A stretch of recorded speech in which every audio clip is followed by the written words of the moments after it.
Hello friends, ఈరోజు మనం మాట్లాడుకోబోయే case ఎన్నో ట్విస్ట్లతో నడుస్తోంది. కాకినాడ జిల్లాలో 2.5 సంవత్సరాల చిన్నారి జాను అలియాస్ జ్ఞానేశ్వరి మిస్ అయ్యి రోజులు గడుస్తున్నా ఇప్పటి వరకు ఆ పాప ఎక్కడుంది, ఏమైంది అనే దానికి ఒక చిన్న క్లూ కూడా దొరకలేదు.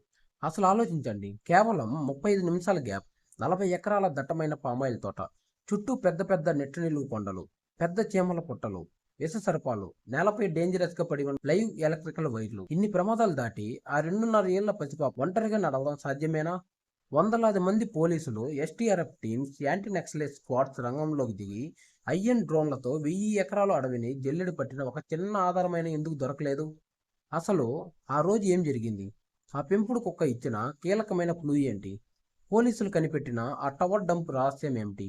ఈ వీడియోలో ప్రతి ఒక్క విషయాన్ని పిన్ టు పిన్ క్లియర్ గా మాట్లాడుకుందాం. ఎక్కడ స్కిప్ చేయకుండా వీడియోని చివరి వరకు చూడండి. ముందుగా ఈ స్టోరీ ఎక్కడ మొదలైందో చూద్దాం.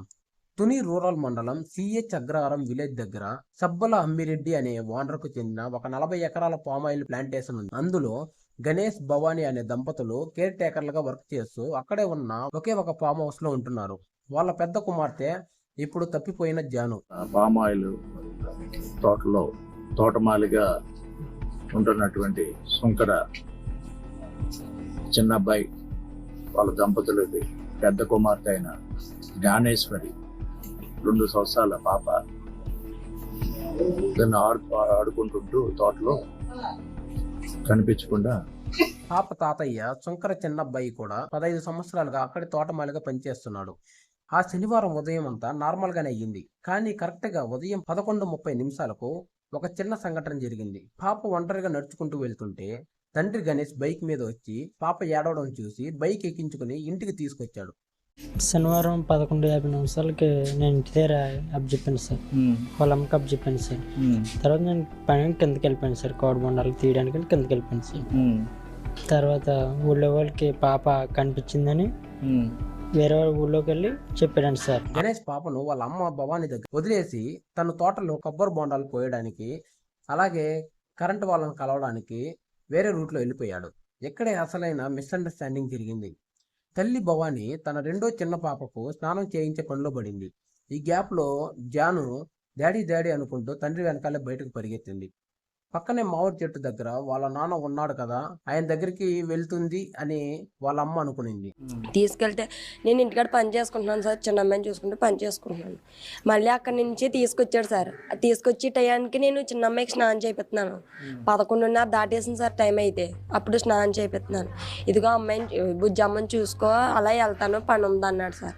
ఈ అబ్బాయి ఎప్పుడైతే వెళ్ళిపోయాడో వెనకాలే బండి ఎక్కడం చూసింది సార్, వెనకాలే పారిపోయింది సార్. నా అందరికి వెళ్ళిపోతున్నాను. వెనకాలే వాళ్ళు పెంచుకుంటున్న కుక్క కూడా వెళ్ళింది. కట్ చేస్తే మధ్యాహ్నం 12:25 గంటలకి, అంటే కరెక్ట్ గా 35 నిమిషాల తర్వాత వీరబాబు అనే ఆ గ్రామానికి చెందిన ఒక వ్యక్తి తోట ఫెన్సింగ్ దగ్గర పాప ఏడుస్తూ నిలబడడం చూశాడు. పాపను కాపాడడానికి అతని దగ్గరికి వెళ్తుంటే పాప పక్కన ఉన్న పెంపుడు కుక్క అతనిపై గట్టిగా అరుస్తూ అటాక్ చేయడానికి వచ్చింది. కానీ కుక్క అరుస్తుందనే ఉద్దేశంతో నేను దాన్ని పట్టుకునే పాపను తీసుకునే ప్రయత్నం చేయలేదని కూడా చెప్పుకొస్తున్నారు. ఎందుకంటే ఆ సమయంలో కుక్క ఉందని చెప్పుకొచ్చి వెంటనే అతను గ్రామస్తులు చెప్పానని చెప్తున్నారు. దాంతో అతను భయపడి ఊర్లోకి పరిగెత్తి ఒక 3 కుర్రాలను పిలుచుకుని కరెక్ట్ గా 10-15 నిమిషాల్లో మళ్ళీ అదే స్పాట్కి వచ్చాడు. కానీ అప్పటికీ అక్కడ పాప లేదు, ఆ కుక్క లేదు. 12:25కి ఉన్న పాప 12:40 కల్లా మాయమైపోయింది. గ్రామస్తుల్లో మరొక 3 యువకులు వచ్చి పాపని ఇక్కడ ఉందామని 15 నిమిషాల వ్యవధిలో రావడం జరిగింది. కానీ వచ్చే సమయంలోనే ఈ తోటలో పాప అదృశ్యమైంది, కనబడలేదు. పాప మిస్ అయిన వెంటనే ఊరంతా వెతకడం స్టార్ట్ చేశారు. కంప్లైంట్ ఇవ్వగానే పోలీసులు రంగంలోకి దిగారు. కానీ ఎలాంటి క్లూ దొరకని సమయంలో కరెక్ట్ గా 4వ రోజు, అంటే మంగళవారం సాయంత్రం ఒక మైండ్ బ్లోయింగ్ ట్విస్ట్ జరిగింది. అడవిలోకి పాపతో పాటు వెళ్ళిన ఆ పెంపుడు కుక్క 4 రోజుల తర్వాత సడన్ గా ఒంటరిగా వాళ్ళు ఉంటున్న ఫామ్ హౌస్ కి తిరిగి వచ్చింది. 4 రోజులు అడవిలో తిండి నీరు లేకపోవడం వల్ల అది పూర్తిగా బక్కచిక్కిపోయి తీవ్రమైన భయంతో నీరసంతో ఉంది. అది రాగానే వాళ్ళ అమ్మ భవానికి ఒక పెద్ద ఆశ వచ్చింది. కుక్క వచ్చింది కదా, దీని వెనకాలనే నా పాప కూడా నడుచుకుంటూ వస్తుందేమో అని కంచె వైపు చూస్తూ కూర్చుంది. కానీ పాప రాలేదు. కానీ ఆ కుక్క ఒక అన్ఎక్స్పెక్టెడ్ పని చేసింది. కుటుంబ సభ్యుల కథనం ప్రకారం కుక్క తల్లి భవానీ దుస్తులను పట్టుకుని ఒక దిశగా లాగినట్టు చెబుతున్నారు. అయితే ఆ ప్రవర్తనకు అసలు కారణం ఏమిటనేది ఇప్పటికీ స్పష్టంగా తెలియలేదు. కానీ దురదృష్టవశాత్తు ఆ టైంలో అక్కడ ఊరి జనాలు, పోలీసులు, ఫారెస్ట్ స్టాఫ్ అంతా కలిసి ఒక పెద్ద క్రౌడ్ లాగా ఉన్నారు. అంతమంది జనాలను చూసేగలికి ఆల్రెడీ ట్రామాలో ఉన్న ఆ కుక్క భయపడిపోయి చీర వదిలేసి నిట్ట నిలువుగా ఉన్న కొండపైకి పొదల్లోకి పారిపోయింది. అయినా సరే పోలీసులు ఇక్కడ ఒక స్మార్ట్ డెసిషన్ తీసుకున్నారు. ఆ కుక్క కరిచిన ఆ చీర ముక్కను కట్ చేసి ప్లాస్టిక్ కవర్లో భద్రపరిచారు. కవర్లో కనిపిస్తున్నటువంటి క్లాత్ ఏదైతే ఉందో ఆ క్లాత్లోనే ఇప్పుడు ప్రస్తుతం దాని ఆధారంగా ఆ కుక్క రావడం, దాని యొక్క స్మెల్ అన్నీ కూడా ఆ యొక్క దాని ప్రకారంగా కూడా మళ్ళీ దాని కుక్క ఏ విధంగా వెళ్ళి ఎందుకంటే దానిపై కుక్క లాలాజలం వాసన ఉంటాయి. వెంటనే హైదరాబాద్ నుంచి స్పెషల్ జీపీఎస్ ట్రాకర్ను ఆర్డర్ చేశారు. ఈలోపు పోలీసులు ట్రాకర్ డాగ్స్కి ఆ చీర ముక్కు వాసన చూపించి అడవిలోకి పంపగా ఆ పోలీస్ డాగ్ కరెక్ట్గా పెంపుడు కుక్క వెళ్ళిన రూట్లోనే కొండపైకి 300 మీటర్ల దూరం వరకు ట్రాక్ చేసుకుంటూ వెళ్ళింది. కానీ సరిగ్గా అక్కడికి వెళ్ళాక ఆ వాసన ఎగిరిపోయింది. ఆ వాసన ఆ కుక్కలు పసిగట్టలేకపోయాయి. ఎందుకంటే ఆ టైంలోనే దారుణమైన వర్షం పడింది. ఆ వర్షం వల్ల కుక్క వాసన, పాప ఫుట్ ప్రింట్స్ అన్నీ తుడిచిపెట్టుకుపోయాయి. ఇప్పుడు పోలీసులు ఇన్వెస్టిగేషన్ చేస్తున్న విభిన్న కోణాల గురించి మాట్లాడుకుందాం. మొదటిది, క్రూరమైన మృగాలు. ఆ అడవి ప్రాంతంలో గతంలో పులి తిరుగుతోందని లోకల్ ఇంటెలిజెన్స్ రిపోర్ట్స్ ఉన్నాయి. అడవి పందులు, నక్కలు కూడా ఎక్కువ. దాంతో జంతువులు ఏమైనా అటాక్ చేశాయేమో అని పోలీసులు సస్పెక్ట్ చేశారు. కానీ గ్రౌండ్ రియాలిటీలో దానికి ఒక్క ఎవిడెన్స్ కూడా లేదు. ఒకవేళ జంతువు దాడి చేస్తే బ్లడ్ మార్క్స్ ఉండాలి, పాప బట్టలో మొక్కలైనా దొరకాలి. పైగా పెంపుడు కుక్క ఒంటి మీద కూడా ఎలాంటి గాయాలు లేవు. 20 ఏళ్లుగా అక్కడే ఉంటున్న పాప అమ్మమ్మ కూడా ఇక్కడ ఎప్పుడు ఇలాంటి దాడి పాప సంవత్సరం పిల్లప్పుడు కంచి మేము ఇక్కడ ఉన్నాం సార్. నాకు ఏమీ జరగలేదు వాళ్ళకి. ఇప్పుడే జరిగింది సార్ మాకు కనిపించడం కానీ తోటలో కనిపించడం కానీ సార్. మాకు అసలు ఏమి ఉన్న కంచి ఏమి రావట్లేదు సార్. ఎప్పుడు ఇలా జరిగింది, ఈ పాప ఇలాగ అయింది కంచి ఎంతమంది ఏం జరగలేదని చెప్తున్నారు. సో జంతువుల దాడి కోణాన్ని కూడా పోలీసులు పరిశీలించారు. అయితే అది లేదు. ఎవరైనా పట్టుకుపోయి ఉండాలి. ఈ 2 యాంగిల్స్లో ఇప్పుడు మేము ఒక యాంగిల్ రూల్ అవుట్ చేసుకున్నాం. యానిమల్స్ అయితే క్యాచ్ చేసినట్టుగా మనకి ఇక్కడ ఏమైనా వాళ్ళు ఏమైనా ఉంటే కళేబరాలైనా దొరకాలి కదా, అవేం లేదు, దొరకలేదు మనకి.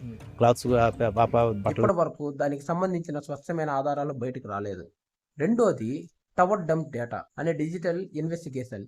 ఈ ప్రాంతంలో సీసీటీవీ కెమెరాలు లేకపోవడం వల్ల దర్యాప్తు మరింత క్లిప్సంగా మారింది. పవర్ డంప్ డేటా టెక్నాలజీ వాడుతున్నారు. శనివారం మధ్యాహ్నం 11:15 నుంచి 12:25 వరకు ఆ 35 నిమిషాల గ్యాప్లో ఆ ఏరియాలో సెల్ టవర్ పరిధిలో యాక్టివ్గా ఉన్న ప్రతి ఒక్క మొబైల్ నెంబర్ డేటాను టెలికాం కంపెనీల నుంచి సేకరించారు. అయినప్పుడు ఏమి సెల్ ఫోన్లు యాక్టివ్ వాడుతున్నారు, ఈ సెల్ ఫోన్ టవర్ పరిధిలో ఆ మిస్సింగ్ అయినప్పుడు ఏమి సెల్ ఫోన్లు యాక్టివేట్ అయి ఉన్నాయి, అవి ఎక్కడ ఆఫ్ చేసి ఉన్నాయి, అటువంటి దాని మీద ఆ యాంగిల్ ఏమైనా మనం ప్రయత్నిస్తే ఎంతవరకు? అది ఇప్పుడు అదే డంప్ కాల్స్ వెరిఫికేషన్ అంటే అదే. ఇప్పుడు అక్కడ ఆ స్పాట్ ఏదైతే ఉందో పాప మిస్ అయినటువంటి స్పాటు, అక్కడ మనం డంప్ తీస్తాం. అంటే అన్నీ ఈ లొకాలిటీలో వాడినటువంటి సెల్ ఫోన్స్ అన్నీ కూడా డంప్లోకి వచ్చేస్తాయి. రోజు ఉండే లోకల్ నెంబర్లు కాకుండా ఆ రోజు మాత్రమే కొత్తగా వచ్చిన నెంబర్లు ఏంటి, ఎవరి ఫోన్లు అక్కడ ఆన్ అయ్యాయి, ఆఫ్ అయ్యాయి అనే కోణంలో 90% క్లారిటీ వచ్చే ఛాన్స్ ఉంది. మూడోది, వలస కూలీలు మరియు ఆ టోటల్లో జీడి పిక్కలు ఏరుకోవడానికి పామ్ ఆయిల్ ప్లాంటేషన్ పని కోసం వేరే రాష్ట్రాల నుంచి వలస కూలీలు ఏజెన్సీల ద్వారా వస్తూ ఉంటారు. విచిత్రం ఏమిటంటే డంప్లో కాల్స్ యొక్క అనలైజేషన్లో కానీ అక్కడ కూడా ఎటువంటి లీడు మనకు దొరకలేదు. అంటే ఈ 2 ప్రాబబిలిటీస్ మనం రూల్ అవుట్ చేయలేం. కానీ పాప అయితే బతికే ఉండొచ్చు. లాంగ్ ఎలా నడుచుకొని వెళ్ళిపోయి డీప్ ఫారెస్ట్లోకి, లేకపోతే ఇంకా ఎక్కడికైనా తోటల్లోకి వెళ్ళిపోయి ఉంటే ఎవరైనా స్ట్రేంజర్స్ తీసుకెళ్ళి జాగ్రత్త పెట్టి ఉండొచ్చు. ఏదేమైనా కానీ అన్ని యాంగిల్స్లో వాడుతున్నారు. ఈ సెల్ ఫోన్ టవర్ పరిధిలో ఆ మిస్సింగ్ అయినప్పుడు ఏమి సెల్ ఫోన్లు యాక్టివేట్ అయి ఉన్నాయి, అవి ఎక్కడ ఆఫ్ చేసి ఉన్నాయి, అటువంటి దాని మీద ఆ యాంగిల్ ఏమైనా మనం ప్రయత్నిస్తే ఎంతవరకు? అది ఇప్పుడు అదే డంప్ కాల్స్ వెరిఫికేషన్ అంటే అదే. ఇప్పుడు అక్కడ ఆ స్పాట్ ఏదైతే ఉందో పాప మిస్ అయినటువంటి స్పాటు, అక్కడ మనం డంప్ తీస్తాం. అంటే అన్నీ ఈ లొకాలిటీలో వాడినటువంటి సెల్ ఫోన్స్ అన్నీ కూడా డంప్లోకి వచ్చేస్తాయి. పాపం మిస్ అయిన శనివారమే కొందరు కూలి తమ పని ముగించుకుని సడన్ గా వెళ్లిపోయారు. దాంతో పోలీసులు వాళ్ళ డీటెయిల్స్ కలెక్ట్ చేసి విచారిస్తున్నారు. పాప మెడలో ఏమైనా గోల్డ్ ఉండి ఆశపడి తీసుకెళ్లారా, లేక పిల్లలు లేని దంపతులకు అమ్మేయడానికి తీసుకుని ఉండే అవకాశం ఉందా ఏమో అని అన్ని కోణాలలో పోలీసులు దర్యాప్తు చేస్తున్నారు. ఎందుకంటే ఆ కుక్క ప్రయాణించిన మార్గం నేరుగా దొండవాడ విలేజ్ మెయిన్ రోడ్ కి కనెక్ట్ అవుతుంది. అంటే పాపను తోట దాటించి జీడి మామిడి చెట్ల గుండా మెయిన్ రోడ్డుకు తెచ్చి అక్కడ ఏదైనా ఆటో లేదా వెహికల్ ఎక్కించి ఎస్కేప్ అయ్యారనేది పోలీసుల బలమైన నమ్మకం. ఇక ఈ కేసులో ఇంకొక షాకింగ్ యాంగిల్ ఏంటంటే పాప తల్లి భవానీ తన భర్త స్నేహితుల మీదే తనకు అనుమానం ఉందని ఒక స్టేట్మెంట్ ఇచ్చింది. అయితే దీనిపై అధికారిక నిర్ధారణ లేదు. దీంతో పోలీసులు వెంటనే అలర్ట్ అయ్యి ఆ ఫ్రెండ్స్ అందరినీ క్వశ్చన్ చేశారు, కానీ ప్రస్తుతానికైతే ఏమీ ప్రూవ్ కాలేదు. అలాగే గత జనవరిలో ఈ ఫ్యామిలీకి ఒక కారు విషయంలో పెద్ద గొడవ జరిగిందంట. ఆ తర్వాత కాంప్రమైజ్ అయ్యారని తండ్రి గణేష్ చెప్తున్నాడు. పోలీసులు ఈ పాత కక్షల యాంగిల్స్ ను వదలడం లేదు. అయిపోయారంట. ఇప్పుడు అంటే మీకు ఎవరితోనా గొడవలు ఉండడం కానీ, లేదా ఈ మధ్యకాలంలో ఎవరితోనా గొడవ పడడం కానీ, వాళ్ళ మీద శత్రుత్వం పెట్టుకోవడం అట్లాంటివి ఏమైనా ఉన్నాయి? అలాంటిది ఏం లేదు సార్. ఇంతకుముందు జనవరి ముందు సార్ కారు విషయం గొడవ ఒకటి అయింది సార్. అప్పటి నుంచి నిన్నటి నుంచి కాకినాడ ఎస్పీ బిందు మాధవ్ గారి ఆదేశాల మేరకు పెద్దాపురం డిఎస్పీ తిలక్ గారు మరియు తుని రూరల్ సిఐ చిన్న కేశవరావు గారి ఆధ్వర్యంలో తండ్రి గణేష్ ను కూడా పోలీసులు అదుపులోకి తీసుకుని క్రాస్ ఎగ్జామినేషన్ చేస్తున్నారు. ఆయన్ని అరెస్ట్ చేయలేదు. కేవలం తల్లి భవాని చెప్తున్న టైం లైన్, తండ్రి గణేష్ చెప్తున్న టైం లైన్ మ్యాచ్ అవుతున్నాయా లేదా అనే స్టేట్మెంట్ ఏమైనా మార్చి చెప్తున్నారా అని టెక్నికల్ ఎవిడెన్స్ తో మొబైల్ లొకేషన్ డేటాను వెరిఫై చేయడానికి మాత్రమే అదుపులోకి తీసుకున్నారు. ఏదేమైనా పోలీసులు మాత్రం పాప ఇంకా బతికి ఉండే ఛాన్సెస్ చాలా ఎక్కువగా ఉన్నాయని చెప్తున్నారు. ఒకవేళ పాప దారి తప్పి అడవుల్లోకి వెళ్తే అక్కడ ఉండే గిరిజనులు ఎవరైనా పాపను కాపాడి వాళ్ళకు దగ్గర ఉంచుకొని ఉండొచ్చు.